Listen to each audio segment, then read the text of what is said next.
Welcome to the AI Revenue Loop, your source for practical AI insights from revenue leaders who are making it happen. All right. Hey, welcome, Brendan. So I met Brendan on LinkedIn, and funny enough, he lived in Austin, and I lived in Austin for 20 years, but we never met in person. He wrote some banger content on AI and SDR, and that's why I wanted him to bring him on to the podcast to share more about his take on just the GTM stack and how AI is changing it. So Brandon, can you just share more about yourself? You have some awesome background founding two company, but why don't you tell us more about yourself? Thanks, Trung. Appreciate you having me on. I've been in go-to-market for the past 10 or 12 years. Started as an SDR, then an AE, and then I ran a sales team for a little while. And then, like you said, I've started a couple of companies in the sales tech space, raised venture capital for both, varying degrees of success, I would say, with those. And then I've also been at Zoom Video, and most recently at Apollo, currently consulting, advising, thinking about what I'm going to do next, and also writing, as you mentioned, writing a newsletter called The Signal, which is really just kind of my way of publicly thinking through the current space and kind of where we're at with go-to-market, where we're at with outbound, where we're at with automation and AI and tooling. And I think there's just a bunch of swirling things that are happening in this current moment. So I'm just kind of trying to reason through those publicly and think about what does the future of go-to-market look like, with kind of, I'd say, a focus around pipeline generation. So not necessarily just outbound, but what about inbound optimization? What about PLG motions? What about even post-sale? What is an expansion, cross-sell, churn prevention, all of that sort of stuff? Anything that kind of touches revenue, I think is being reimagined or re-architected for this kind of new world that we're living in. So that's what I'm up to these days. Awesome. So I want to start with one of the posts that you wrote about consolidation of the sales tools, right? A couple years ago, top tier GTM team would use the best of breed tool, point solutions, if you will. And now you say that the sixth unicorn is basically expanding, buying, trying to become the sales OS. Can you tell me, what do you think caused the change in bundling of these tools into the major sales OS? And where do we go from here? When they're fundraising, you said all businesses bundling or unbundling. I think we're basically just going through a classic cycle of bundling or rebundling, where everything kind of unbundled and there was a bunch of point solutions. And then over the last few years, there's just kind of been this race to rebundle all of that stuff. So you saw, for instance, Clary acquired Groove to get into sequencing. You saw Gong that started in conversational or call recording, conversational intelligence, expand into sequencing and launching a sequencer. So all of these kind of the top six, Gong, Clary, Outreach, Salesloft, ZoomInfo, and Apollo, they're all kind of going for parity across kind of 8 different SKUs or product lines. I think that makes sense right now. I also think there's now this new breed of products that are coming up, and now they're starting to challenge that, right? And they're starting to say, okay, maybe there are point solutions that have a place in the world beyond just having, one of those kind of big 6 as my all-in-one solution. And so you start to see, I would say kind of nascent categories right now that I think will probably continue to expand over time. Some of these kind of signal-based selling platforms like Common Room or Koala or Pocus, even some of the website visitor stuff, so like a RB2B or Warmly or others. And then you have some like LinkedIn automation tools like a HeyReach, Lemlist is there, Expandy, and some others, and a bunch of others. There's lots of these other tools. And I think that the other thing that is worth mentioning, obviously, is there is this kind of massive wave of AI and generative AI that's kind of running its course through every software company, especially companies that are starting today. And so if you think about like a Clay that is architected in a way to be able to have prompts built throughout a Clay table, it's kind of a new paradigm that didn't exist 4 years ago. And so I think a lot of people are trying to just reason through, how do I use this in my current stack? Do I replace tools? Does this, is this just a net new tool? myself included. I think I'm still trying to kind of reason through how to set up a modern stack and really kind of accomplish the jobs to be done in a world that is quite different than it was 4 years ago. No, that makes sense. So I think naturally, unicorn corporation, they would want to expand, right? They would want to M&A, they bring on more solutions and just provide more, and that's how they justify their valuations, right? What do you think, like the impact of the end of the zipper zero interest period? Because one of the posts you mentioned is like very difficult to have budget for net new tool. Like, how does that affect the like, hey, can I just buy a Polo that do own this 10 things slightly poorly, but now I don't have to get a new budget line? The way that I think about this is in a season of growth at all costs, which is what, kind of the ZIRP era where we were in 2021, 2022, companies wanted to grow at any cost, which meant if there was a tool that I could spend 50K on and it would get me more pipeline, it would help me increase efficiency down funnel, it was worth investing in because I wanted to grow at all costs, even if that wasn't replacing an existing product in my stack. Today, I think the pendulum has swung back, and I think we're settling into kind of the new normal of you need to grow efficiently. You need to think about certain metrics that your go-to-market efficiency effectively. And what that means is you may not be able to create a 50K budget for a net new line item in your tech stack. If you want to bring in a new tool that's $50,000, you need to deprecate an existing tool that is also $50,000. So I'm starting to see that a little bit with some of the incumbents where, somebody's been paying, 6 cents or whoever, a company that's been around for 12 years, and maybe they want to try something new and they're bringing on a new tool, but they have to deprecate an existing product in their stack. They're not going to get rid of their CRM. Obviously, I think there's kind of some fundamental tools that are not going to be replaced or deprecated. But I think that there are now tools in the stack that are kind of quote unquote well-established players that are starting to get replaced by some of these up-and-comers. That's very interesting. So if you are a founder of a startup, right, when you start out, of course, you're going to be a point solution. I think it's very difficult for a startup to be a huge platform like Apollo, right? So how should the founder position the startup to be best benefit from this trend and not get steamrolled by on this unicorn incumbent? Yeah, it's hard. I'm not going to do it again. It's too hard. I don't want to raise venture capital and try to compete there. Yeah, that's my cynical take. No, I think there's basically kind of two ways. In its simplest form, like there's two ways to go to market, as I see it anyway. I think there's kind of the all-in-one solution out of the gates, which is quite difficult to do. This is Parker Conrad of Rippling, formerly Zenefits, talks about the compound startup. I think this approach is great if you can pull it off, but you have to raise a lot of capital in that case and build for a long time, hire a bunch of engineers. I think Rippling had like 100 engineers or something, and they went heads down for 2 years and built like several different products and built a massive foundation architecturally before they actually went to market with their product. But I think most founders, 99% of founders, especially if you're not raising venture capital, but even if you are, the conventional wisdom is kind of be a point solution, be a wedge, and it's better to have a few people love you than a ton of people kind of like you. And so I think that's a good North Star to have, is like, what is the very specific thing that you do that maybe Apollo sort of does it, or maybe 6 Sense sort of does it, or maybe HubSpot sort of does it, or maybe, whoever insert incumbent here does. But what is it that you do literally 10x better? And I think it can't be 20% better. It has to be 10x better. So that's how I would think about it in terms of going to market as a founder. But it's really hard to do. It's hard to find those opportunities, and then it's hard to execute against those. And, I think the advice that I would probably give myself, if I could go back in time, is just like, you actually have to only spend time with your customers, and your competitors don't matter.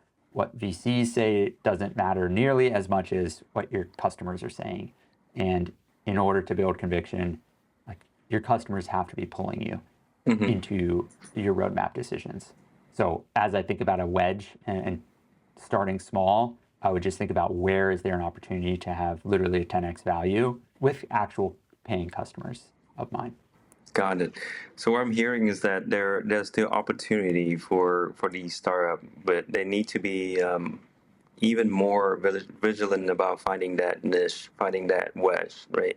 And then they can be 20% better. They need to be 10x better, and they should spend all the time listening to customer, talking to customer, and then building the product that make the customer love them, not just sort of like them. I think it's also worth noting, like, I do think that we are at a massive inflection point, and that, you know, the AI being the inflection point. And if you think about any company, if they were started 3 years ago, they probably architecturally built in a way that is not AI native or AI first. And so that in it of itself, I think is a massive opportunity where you probably can go very quickly disrupt even a seed stage or Series A company, where that's typically not going to be the case because of this AI inflection point, assuming you're building an AI first company. With that said, I think in another 2 years, everything will be completely different. So you might get disrupted again because things are moving so quickly. But I think that's kind of a point in time that we're just at like one of these really fast moving inflection points. I don't think it can stay moving this fast forever. So that's a good segue into AI and sales, right? Because you mentioned that there are new categories, and one of them that I come across is AI SDR that you wrote about. Will AI destroy outbound? You post that question. I read the piece multiple times, and I don't think you ever answered that question. Do you think you can answer it now? No, I don't know if it will. I don't know the answer. I think I say in that piece, personally, I could see it going either way. Like, I mean, I think sending 100,000 emails a month is a risky thing to be doing if you're a company. It's also just like a pretty high risk thing to be doing as an industry, candidly. You know, if you're a seed stage company and you're sending 100,000 emails cold outbound, like, I don't know, that's creating a lot of noise. That's creating, you know, Google and Microsoft are not unaware of this. And if it continues to increase over time, spam filters are going to get better, and email as a channel is going to be less effective. You know, that said, I do think that there is a place for doing high volume. There is a place for doing having automation. I don't think it's all bad. I don't think AI SDRs are all bad. I think there's certain methods that they're using that are not great, certain ones. But I mean, if you played around with OpenAI or Claude, like, these tools are incredibly powerful. You know, the copy is not great. I'd say that's like probably the thing that they're weakest at, but it's getting much, much better. In terms of being able to spin up multiple AI agents and do research and do scoring and do, you know, filtering in a way that's like wasn't possible to do at scale a couple of years ago is incredibly powerful. I'll give you an example. One of the companies that I've been working with did an exercise recently using Clay. Andreas, who I work with, who's awesome, set this up. But it's basically like, if you think about it, you can sequence a bunch of these different things in one column, right? So you could say, I want seed stage to Series A, and I want people that are hiring, you know, specifically in sales, and I want them to be founded in the last 12 years, and I want them in SaaS. You can't do that level of filtering in a traditional database. You can't do that on LinkedIn.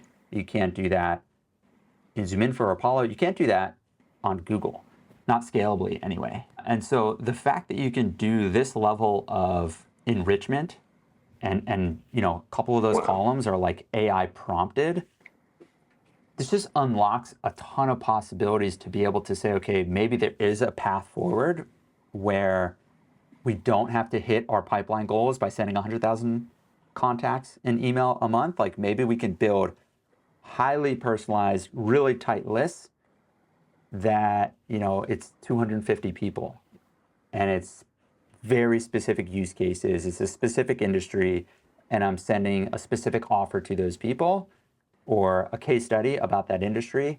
And then I'm going on and building a new list of another 250 or 100 people or 422 people.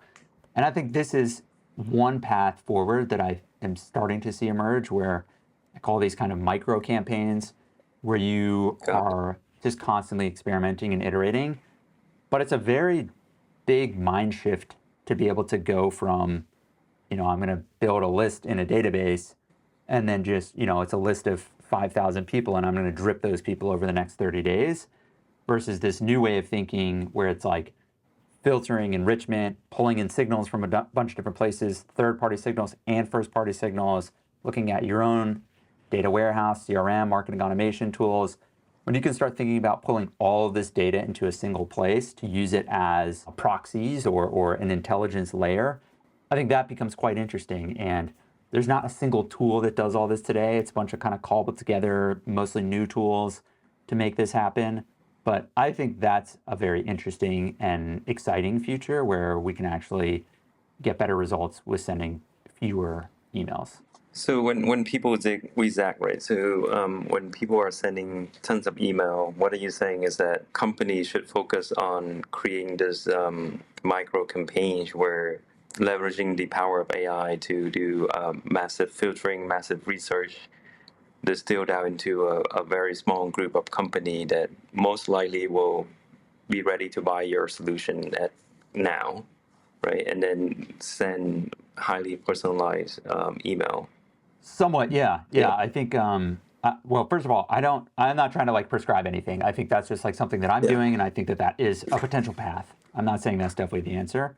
I also don't think you should it's very nuanced, obviously. Like every company's different. If you have a massive market, for instance, like doing mass outreach definitely makes sense. I also think like I've been thinking about this concept of an email being basically like an ad. And I think Yeah. that's like an interesting concept, sort of sad, but interesting. And I also would just say like choose two things. One, I feel very strongly that choosing the right company and contact at the right time is way more important than the message that you send them.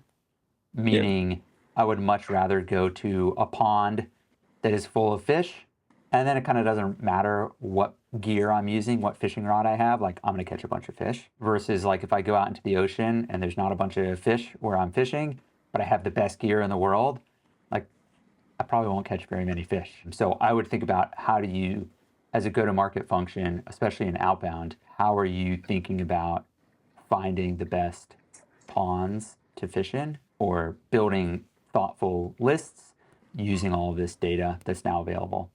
The second thing I'd say is very specifically, you mentioned like sending a personalized email. I just personally don't think that personalization is nearly as important as relevance. And relevance meaning somebody that's in market for my product or open to a sales conversation and will eventually become in market for my product. I think that a lot of the AI tools, like the first iteration that I'm seeing anyway, of like scraping a LinkedIn post and saying, oh, I saw you liked Trung's post. Do you want my, insert pitch here? Like that stuff's kind of gimmicky and Yeah. You can like see it maybe from it miles works now. away. I Then don't know, but yeah, people are very quickly saying, okay, this was AI generated. In the same way that 6 years ago, people very quickly saw an email and it said, hi, Brendan. And I was like, oh, this person personalized their email to me. It's like, oh, actually, this is just like a no merch merch. tag. And now we all know what this is. So I think that's going to happen very, very quickly. It's already happening, in my opinion, in terms of like passing the Turing test of was this generated by an actual human or not. And I think that's an important question to ask is like, particularly in outbound, like generating an email manually does help it stand out. And so I think that's like something I wouldn't overlook with all this automation is like what works manually. You should probably figure out what works manually before you figure out how to scale it. I'm glad that I hear you say that, because when I first start, I write 10, 20 email a day, and it's just so painful. So then I say, well, let's automate it. And I send a couple hundred emails, and I got 2 respond. Both of them will say, get me the freak up your list. So then I listen to YC advice, and they say that at first you need to write the email yourself so that you can learn what is working, what is not working before you try to automate it. Simple Yep. concept. Even the best of us try to take shortcuts sometimes.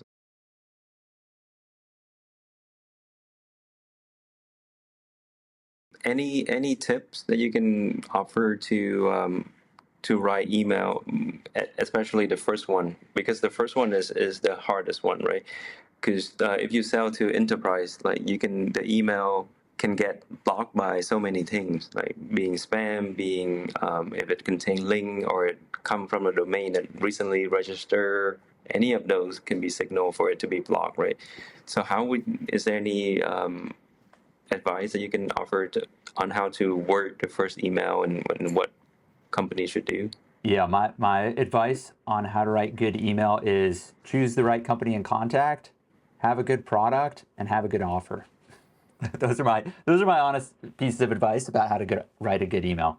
I think the copy of the email is secondary to those three things. I think until you nail those three things, what you say in the email is secondary by far. I think if you have those three things and you've tested those three things and you figured out, yeah, those three things are set up well, then you kind of can start optimizing for the copy. But I would spend 10 times more of my time on figuring out how can I get in front of the right people. Again, how do I find the pond with the most fish that are good for my product before I spend a ton of time writing some copy. Yeah. And the example is like, if you think about like when you've bought software before, you've probably not spent $50,000 on a piece of software because they mentioned like, oh, we used to live in Austin together or some personalized thing. It's like, that's not what gets you to buy $50,000 of software. It's like, oh, I'm not having good conversion on my website right now. I'm struggling with that. And you reach out and say, we have chatbots that help you convert your website visitors better. That's it. That's the email. It's like, oh, I actually have this problem right now. Yeah, let's have a conversation. That's not a quote unquote good email. It's not personalized at all. You just happen to catch somebody when they were in market for solving a problem. So that's, again, kind of my, I don't know, silly answer, but I do believe it's true. I think tactically, in terms of copy, I don't think AI is good at writing copy, particularly sales copy. Maybe it'll get better, but it's not great right now. You can use AI as like a good editor. Claude is much better than OpenAI in my experience in terms of copywriting. Tools like Lavender are awesome to help you write copy. I generally, like a simple framework that I use is I use kind of 4 bullet points in any message, and you can think about it as basically just like 4 sentences, so it's a very tactical thing, but the first sentence is connection point. Ideally, that's like a signal or a reason that you're reaching out. The second piece is pain, so like what is the pain? So, are you struggling with website conversions? Call to action is, we have an AI chatbot that is on 24/7 or whatever, and then call to action. By the way, I think the call to action 4 years ago was like, do you want to chat for 30 minutes? I would very much so think about how do you not have that as your call to action. I think that's a very high barrier. It's a tough ask. 30 minutes is like kind of a lot to ask of somebody on a cold email. So I would recommend, one of the things I'm trying to do right now is like test different offers, and like maybe actually the call to action is, I've got a case study with a couple of people in your industry. Let me know if you want it, or I can do a data sample for you, or do you want to have a extended trial? I'm happy to set you up with it, or probably some other things that are more creative and it's hard to generalize, but I would think about what is the way that you can actually add value in a first conversation or first email in order to start a conversation, not in order to like book a demo and pitch them. So that's the other important thing that I am seeing right now. And I think it's important to think about as you're putting together copy for email or for chat for that matter. No, that's great. I went to Inbound, and one of the takeaway advice I got from one of the email expert there is that give, ask. So you give value twice. For example, like, hey, here's a case study, or I prepare a report for your industry. I did a website audit for your website. Can I send it over? And then you do it again, and then you ask. Easy said than done, for sure. Yeah. Alex Hormozy talks about this in his book, and he says, instead of give, ask, my advice is give. Instead, just never ask. Just continue to give, and people will eventually feel guilty, and they'll say, okay, how do I buy the thing that you've been talking about? Oh, wow. Okay.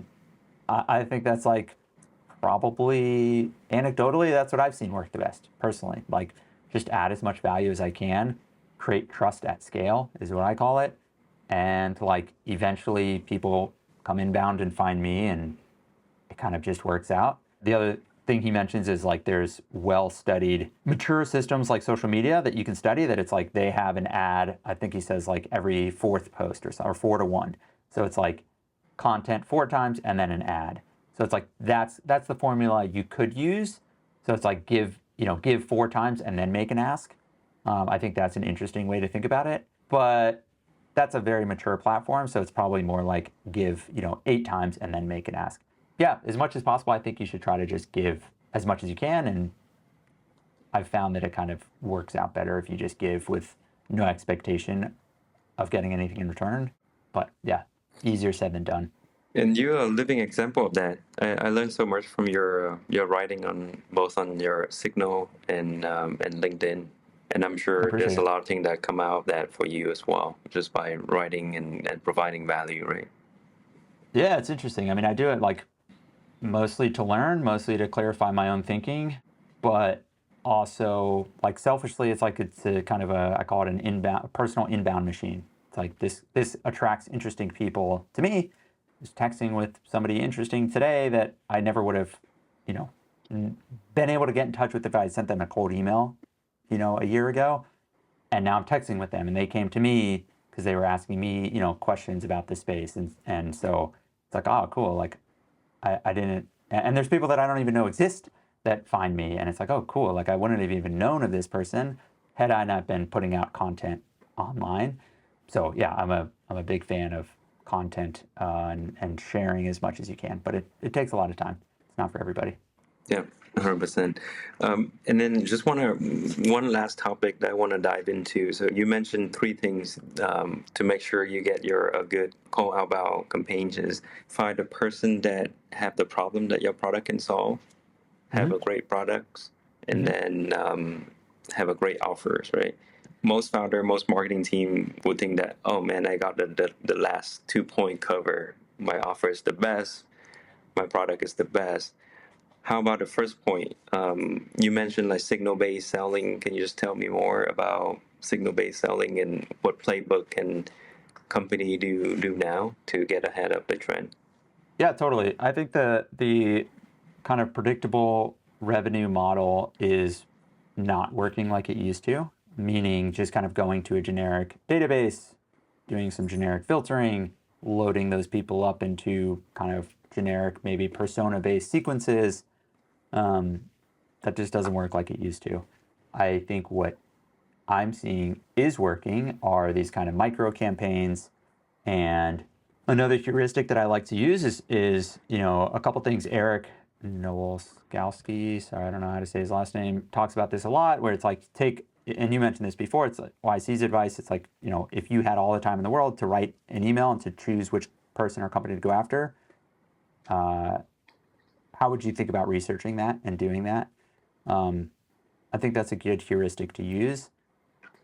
I think in that you'll find that like all of the things that you actually want are hopefully creative and more creative than like your competitor. It's not just like, oh, I want seed stage to Series C funded SaaS companies in the US.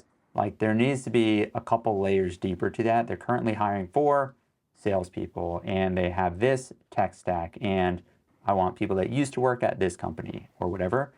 And then there's a bunch of different signals. There's hundreds of signals that you can be tracking now with tools or even just internally. Those are first party and third party data signals. So, a closed lost deal from 6 months ago, you should probably just set up a simple report to go reach out to those people, and have some sort of system where you're constantly reaching back out to close lost deals. Same thing with inbounds that didn't convert. Product usage data in a PLG world, that's another first party signal. So people signing up for your product, once they get activated, how are you reaching out to them manually as opposed to just like in your automated onboarding sequence? And then third party signals, so website visitors, job change data. I think looking at job postings to find tech stack is like an interesting way of figuring out people's current tech stack, especially for tools that don't have like a pixel on a website and can't be scraped by a database company. So those are the ways that I would think about it. And these are kind of, as you unpack the layers of that, there's really no playbook per se. It's really kind of just like, you want to map out what are all the signals and then sequence what are the most important ones. And there are hundreds of signals that you can track. You shouldn't track hundreds of signals, especially if you're not doing any of this today. You should pick the 3 most important signals and set up experiments using those signals, and then double down on the ones that work, and then deprecate the ones that don't work, and then continue on from there.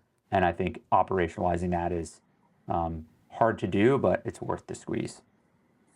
All right, now that's very interesting. So you say that the predictable revenue playbook kind of stopped working, and when you described the playbook, I was like, wow, that's exactly what I did, and it did not work for me. I'm not sure if I didn't do it enough or it's just actually not working. But yeah, the signal stuff. When I reach out to people, say, hey, I saw you hiring, or my champion now moved to another company, right? All those signals are perform much better for myself as well. So definitely some truth there. But how would you, what application of AI to signal-based selling that most excite you, or there isn't one yet?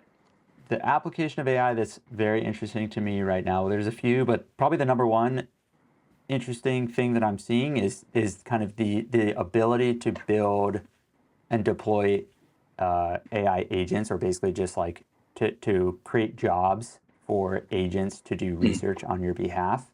I think it's very interesting. And I think that basically what that means is you no longer have a bottleneck of time. Your bottleneck is going to become creativity. It's a fun way to think about go-to-market, where you get to be creating these interesting, fun, creative experiments, as opposed to like, I'm just doing the same thing and adding 60 people to my sequencer every single day and, hitting next on tasks. Like, that's not super fun.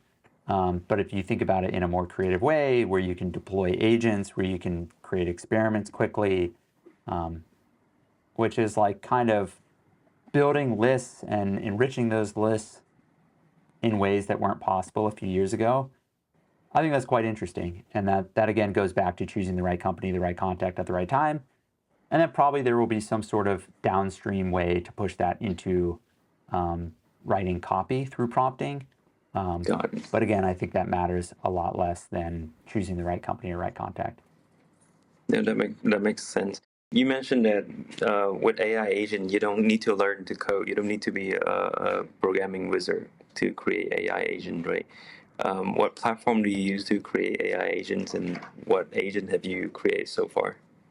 I would say, I think the term of like AI agent, I use it probably maybe more loosely, but it's like a column in a clay table could be an AI agent, which is like doing a Google search, and then there's a prompt in that clay table that says, I want to search for this specific domain nomenclature on LinkedIn with this other token of the company name, and I want you to extract, whether they are specifically hiring for salespeople on LinkedIn or whatever the thing is that you're trying to have the agent look for, and you can scrape that at scale. HubSpot did just launch agent.ai, I think is what it's called, where you can build agents in HubSpot, which I think is very interesting, and I'm excited to play around with that. That's basically like, kind of think about it as like building a workflow in HubSpot, but instead you can have, AIs doing kind of some of this research within different steps of the quote unquote workflow. And then you can publish that agent onto agent.ai. So it's like a marketplace. So you could think about basically building out, creating logic, and then publishing it onto the marketplace. I don't know how they're going to like monetize that, or if they will have that ability to like monetize it. But I think it's super interesting to think about, like, I can go just hire an agent, an AI agent, in the same way that I could go hire, like, hey, I need an editor for my blog. I'm going to go hire somebody for 4 hours. I could go hire an AI agent that is a blog editor, purpose built for that, because these models are just general vertical solutions right now, horizontal solutions right now. And so I think there's a bunch of interesting applications that people are going to build on top of these models that, OpenAI or Anthropic doesn't care to build specific applications. That's what, like, kind of the developer network has Yeah. traditionally been for, but now you don't have to be a developer. You can be a non-technical person that can build these things. And that's pretty awesome. Um, yeah, like I seen that with the GPT, the custom GPT. There seemed to be a lot of hype around that, and it seemed to die down a lot. But I think AI agent is much more powerful because now you don't ask an AI respond in one. Um, the AI can now take time to think through and plan the strategy. How that's very cool. All right, I think we are at time. I really appreciate the time, Brandon. So if my listener want to learn more about you, how can they find you? Yeah, probably LinkedIn is the best place. Come find me on LinkedIn, say what's up, and subscribe to The Signal. It's thesignal.club is the domain. It's a Substack. Try to post about once a week. And yeah, thanks for having me on, Trung. It's a fun All right, conversation. thanks a lot, Brandon. All right, Alrighty, bye. bye.